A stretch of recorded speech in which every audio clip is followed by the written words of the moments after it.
Hadirin yang berbahagia, selanjutnya mari kita ikuti tausiah dari Romo Kiai Haji Ahmad Mustafa Bisri. Kepada beliau dihaturkan. Assalamualaikum warahmatullahi wabarakatuh. Alhamdulillahi rabbil alamin, wassalatu wassalamu ala ashrafil anbiya'i wal mursalin, sayyidina wa maulana Muhammadin wa ala alihi wa sahbihi ajma'in, amma ba'd. Hadaratil afadil, sadatil masyayikh wal asatidzah ala izza, wa fil muqaddimatihim sahibul fadilah Sayyidi Syekh Kiai Haji Junaidi Hidayat wa Sayyidah Haramuh, para sesepuh, pinesepuh, para tokoh, khususnya Bapak Profesor Maskuri, Bapak Irfan Yusuf, Pak Adin Jaharuddin, dan semua, terutama dari kalangan pejabat baik TNI, Polri maupun sipil, hadirin hadirat, ibu-ibu, bapak-bapak, rahimakumullah.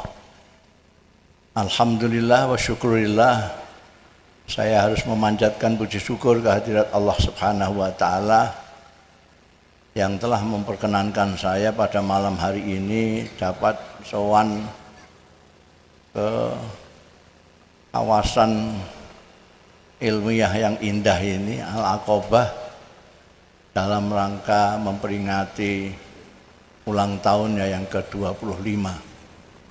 Karena itu yang pertama harus saya sampaikan pada keluarga besar Al-Aqobah, selamat ulang tahun yang ke-25.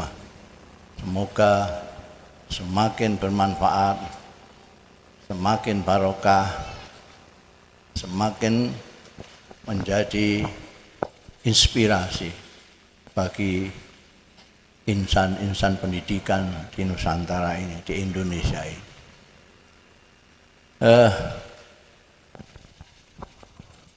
Tentu saja saya tidak akan bertausiah kepada tokoh-tokoh dan kiai-kiai ini yang hadir, 100 tokoh dan 100 kiai ini. Masa mau ditausiahi gelandangan seperti saya ini. Jadi apa namanya, ini Kiai Junaidi ini luar biasa. Baru 25 tahun. Sudah mempunyai pondok cabang sampai 9. Saya seumur saya itu sudah 80 tahun. Pondok saya tambah mengkerut.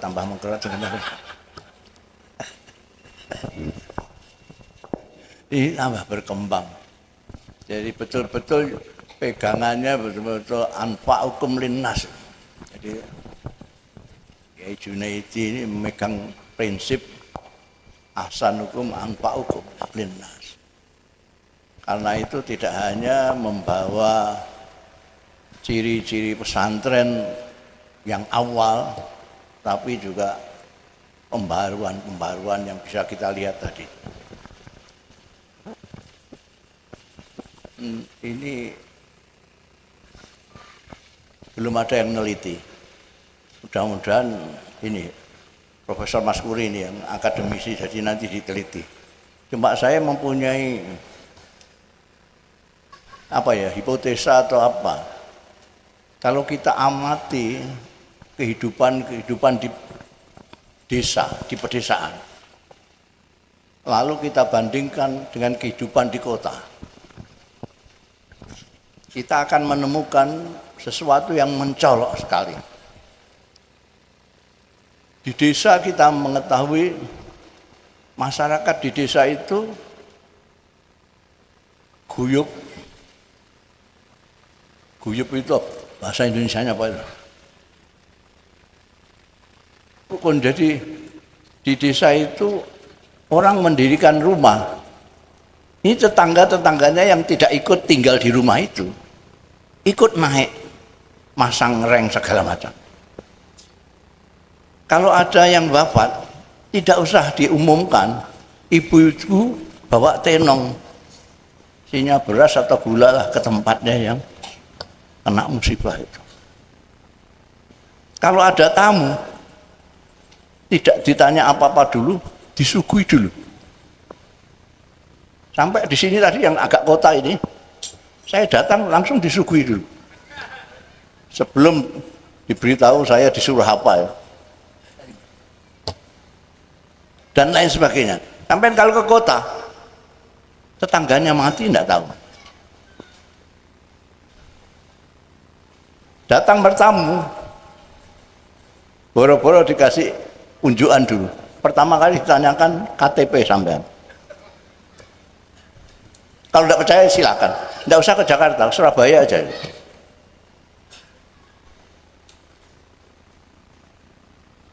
Ini semua ada dalilnya, tapi wong desa tidak pernah dalil. Ngormati tamu tidak pernah dalil. Mangkana yu'minu billahi wal yaumil akhir fal yukrim dhaifahu, tidak pernah. Dia baik sama tetangga tidak pernah dalil. Mangkana yu'minu billahi wal yukrim jarahu, tidak pernah. Tolong menolong di antara mereka tidak pernah dalil. Ta'awanu Allah, tidak pakai dalil. Kenapa? Karena itu sudah menjadi budaya di desa. Kenapa itu jadi budaya? Ini yang saya bilang saya tidak dan belum meneliti. Ini hanya perkiraan saya. Itu tugasnya akademisi seperti Profesor Masuri nanti yang menyelidiki. Budaya-budaya di desa yang kalau kita carikan dalilnya, itu ada dalilnya semua. Dalil yang berasal dari pemimpin agung tuntunan kita, Nabi Muhammad SAW. Lalu siapa yang mendidik masyarakat sehingga mempunyai budaya seperti yang diajarkan oleh Rasulullah SAW? Siapa? Silahkan yang akan menjawab. Ini tokoh semua, kiai semua. Kalau saya tegas menjawab, ini kiai pesantren. Karena pesantren di Indonesia ini tidak ada yang di kota kecuali pesantren saya. Makanya tidak ada santrinya, tidak ada anunya, pesantren semua di desa. Dan semuanya dengan bangga menyebut pesantrennya dengan nama desanya itu. Tidak seperti tempat saya karena nggak payu-payu, jenakno sing indah. Raudhatut Thalibin, tambah gak payu. Pesantren-pesantren kiai-kiai dulu itu bangga dengan nama desanya. Tebuireng, Denanyar, Tambak Beras, Lirboyo, Ploso, Krapyak. Nggak ada yang belakangan saja itu Al-Aqobah itu belakangan. Sama. Generasi saya dengan Pak Junaid ini generasi gaya lah itu, rotok Arab-Arab sidik itu. Dulu ndak, Nusantara sekali. Ya desanya itu. Jadi sampai sekarang, siapa yang tahu namanya pondok pesantren Tebuireng itu? Apa Gus Irfan? Ini apa lagi ini? Putranya Pak Yusuf Hasim ini. Mesti gak ngerti jeneng Arabe beda ya. Tebuireng enggak? Tebuireng sampai ke Mekah, sampai ke Belanda, Tebuireng semua kenal. Tapi mbok Arab no gak ada yang kenal belas. Lirboyo semua kenal, Termas semua kenal. Ada Syekh Mahfud Termas. Malah ini pengira ini Syekh Ammar Azmi, pengira Kiai Mahfud Termas itu orang Arab. Dia tidak tahu bahwa Kiai Ammar itu orang Indonesia. Ini ukalimuhum angkum. Jadi apa namanya, kiai-kiai yang juga sampai terkenal secara internasional seperti Kiai Mahfud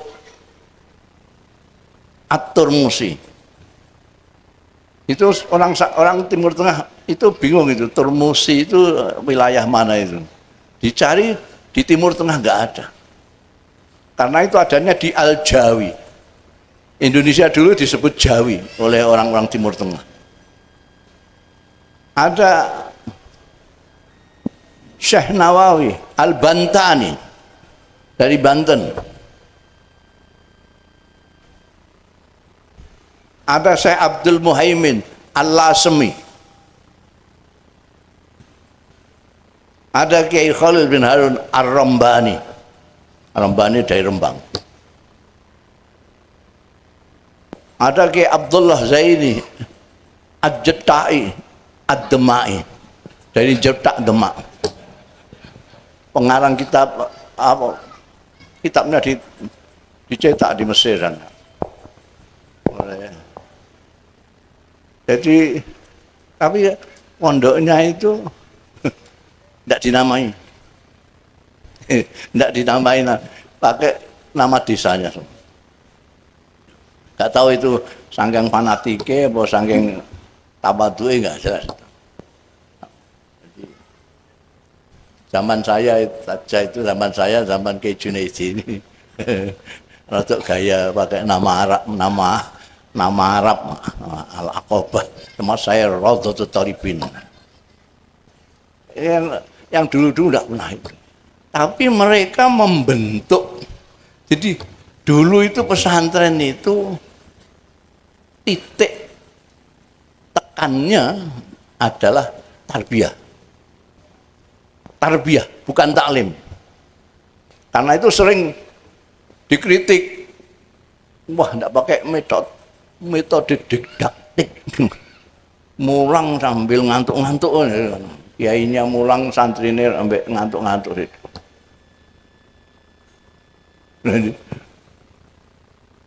Wal ittiraru utawi napa niku wau wal ittiraru. Aku masih menangi itu ngaji begitu itu. Dikritik. Nah memang dulu itu yang ditekankan adalah pendidikan, tarbiyah.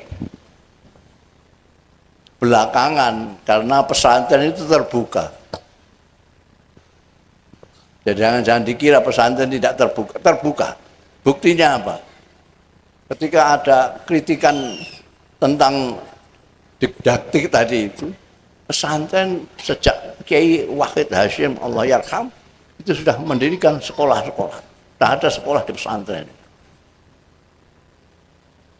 Cuma ya itu seperti slogannya Aqabah ini, menghapuskan dikotomi yang dibikin oleh kolonialis Belanda, umum agama. Sejak itu diputus, tidak ada. Yang ada hanya itu tadi seperti yang dikutip di sini tadi. Yang ada hanya ilmu fardu ain dan ilmu fardu kifayah. Dan di sini diamalkan semua. Fardu ain juga fardu kifayah. Karena apa? Karena kiainya juga dulunya mondok pesantren. Cuma karena cerdasnya saja. Jadi bisa tekan dindi. Untuk menjabarkan bagaimana fardu kifayah itu, bagaimana menjadi manfaat itu. Dan mudah-mudahan terus berkembang, terus menjadi pusat pendidikan yang tidak hanya membentuk manusia-manusia yang agamis, ilmuwan, tapi terutama yang berakhlak seperti yang diajarkan oleh Rasulullah Sallallahu Alaihi Wasallam. Kalau pinter aja itu banyak kursus-kursusnya juga banyak. Kepengen pinter apa? Pinter bahasa Inggris, ada kursus Inggris yang nomor 1. Di situ sebulan, bus bisa kayak orang Inggris. Mau apa lagi? Kursus busana 1 bulan udah bisa bikin rok yang macam-macam. Pengen apa sekarang? Tapi pendidikan itu harus dididikkan oleh orang-orang yang terdidik. Bagaimana mendidik orang sedangkan dia tidak terdidik. Sama sekali tidak bisa termuat dalam pikiran kita.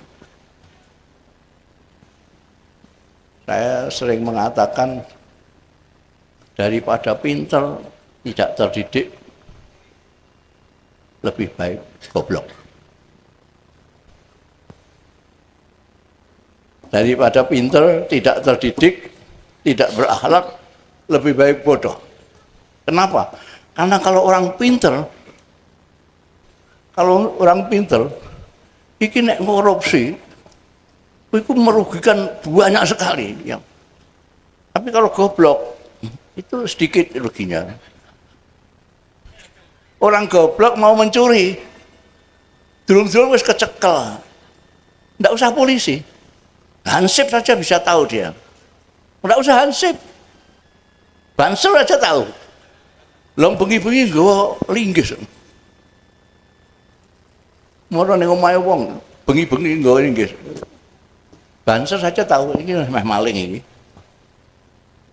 Tapi kalau pinter, jangankan kok banser, polisi aja tidak tahu. Wong dia tidak bawa linggis, hanya bawa pulpen. Kerek-kerek 5 miliar. Sudah ketahuan, nangkepnya sulit. Wong pinter dia. Sudah ketangkep, ngadilinya sulit. Wong dia pinter. Sudah diadili, sudah divonis, masukkan ke penjara sulit, karena dia pinter. Wes merepoti orang pinter kalau maling itu. Karena itu dulu titik berat pesantren itu kepada pendidikan. Jadi akhlaknya dulu, ilmunya kok. Nah sekarang dipadukan oleh Kiai Junaidi dan Al-Aqobah ini. Dua-duanya berjalan bersamaan. Ya pendidikannya, tarbiyahnya, juga taklimnya. Maka mudah-mudahan ini nanti menularkan. Ya, kalau nular, kalau penyakit itu memang buruk. Nular tapi kalau manfaat itu akan sangat bermanfaat untuk semuanya. Saya kira itu. Terima kasih atas perhatian sampean mau dengarkan saya. Ini saya digarap sama Pak Junaidi. Kalau kesini digarap disuruh pidato bareng. Padahal saya tahu ini Kiai Mas Kurian, Kiai Andin ini juga pinter pidato. Disuruh saya. Kita doakan saja sekali lagi, mudah-mudahan pesantren Al-Aqobah dan pesantren-pesantren lain terus tetap berkembang dan terus menginovasi dirinya sendiri sehingga manfaatnya, karena itu tadi itu menciptakan budaya sulit, mengajar mendidik masyarakat sampai menjadi budaya. Desa-desa sebelum diserbu sama kota diserbu oleh makhluk pesagi itu namanya televisi itu betul-betul memenuhi ajaran Kanjeng Nabi semua. Yang saya contohkan tadi, di dalam orang desa menerima tamu, di dalam menghargai tetangga, dalam ta'awun alal birri wa taqwa, dalam kesederhanaannya. Orang desa mulai tidak sederhana itu setelah ada TV. Ini penilaian saya, belum diteliti, nanti diteliti juga. Menurut saya, orang desa mulai ada yang tidak sederhana, itu karena masuknya TV. Dulu sederhana sekali, seperti ajarannya Rasulullah SAW. Sederhana. Dulu orang desa makanya sehat-sehat, karena cara hidupnya sederhana seperti yang diajarkan Rasulullah. Saya ceritakan ke kota-kota ini, karena sekarang banyak anak muda, kawan-kawan saya yang di kota, itu terus gayanya jadi orang kota. Padahal saya ingin orang-orang desa yang ke kota itu mendesakan kota, bukan mengkotakan dirinya menjadi orang kota. Karena orang sehat, orang desa itu sehat, kenapa?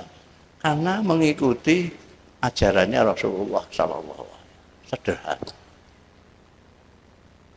Saya contohkan, saya punya kawan petani. Saya sering datang ke sawahnya. Suatu ketika di sawah itu makan siang. Waktunya makan siang. Diantarlah oleh istrinya sebakul nasi, ada sambal cobek.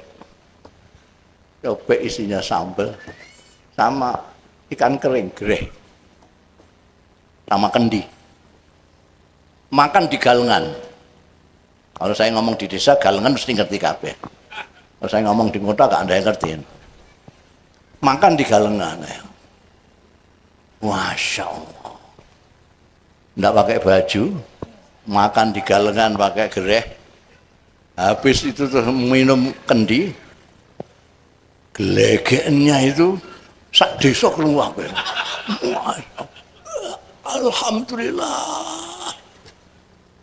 Gelegeknya dengan alhamdulillah itu sama-sama buanter itu. Karena nikmatnya itu. Cuma nasi sambal gereh. Di galengan makannya. Ini sisihkan dulu. Sekarang ganti episode. Saya di Jakarta.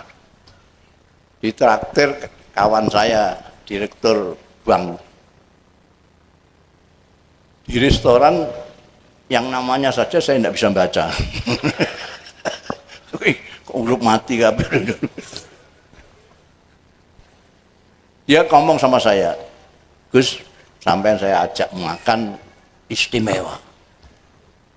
Istimewanya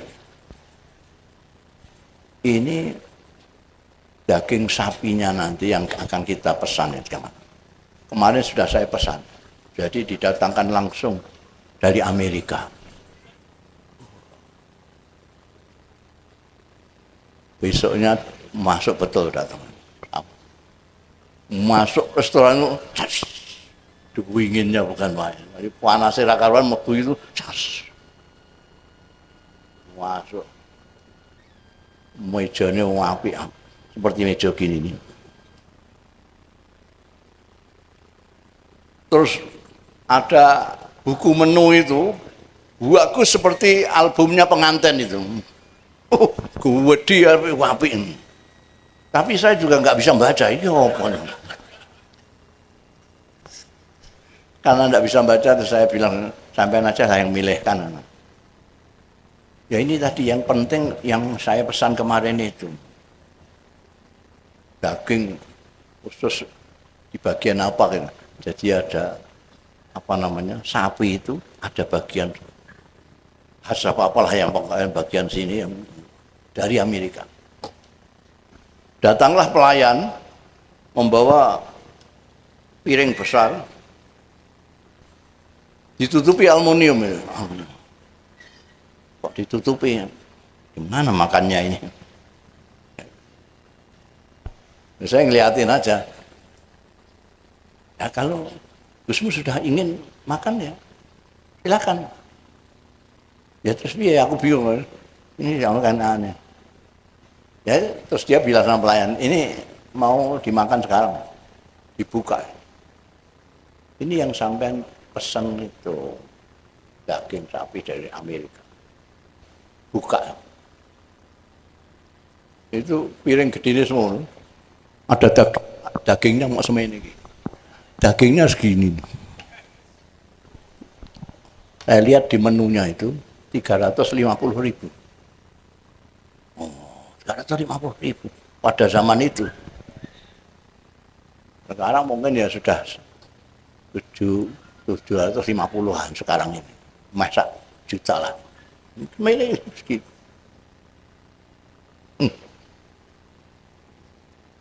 Masya Allah. Itu kalau di rumah, enggak di restoran itu. Salep ngono ae saya. Sekali lep sudah ya. Karena dia saya pakai aturan lihat dia sit. Itu pun sudah cepet habis. Dia ini enggak habis. Saya lihat itu kalau itu 350. itu baru dimakan 50. 300 belum dimakan ya. Ini kalau di rumah saya tak oyok sih sana. Nah, di restoran gede tak. Jadi gimana? Dia ini nggak meneruskan makan, terus mengeluarkan dari tas kecilnya itu pil-pil, kapsul-kapsul banyak sekali. Loh itu banyak sekali. Iya Gus, ini asam urat, ini kolesterol, ini darah tinggi. Masya Allah. Ma baina sumur bersama antara kawan saya Jakarta dengan kawan saya yang di sawah tadi itu. Wah, sehat, gelegean. Alhamdulillah sak kampung krungu kabeh. Ini ya mulane gak alhamdulillah blas. Lu makannya cuma segitu. Ini akeh pilih.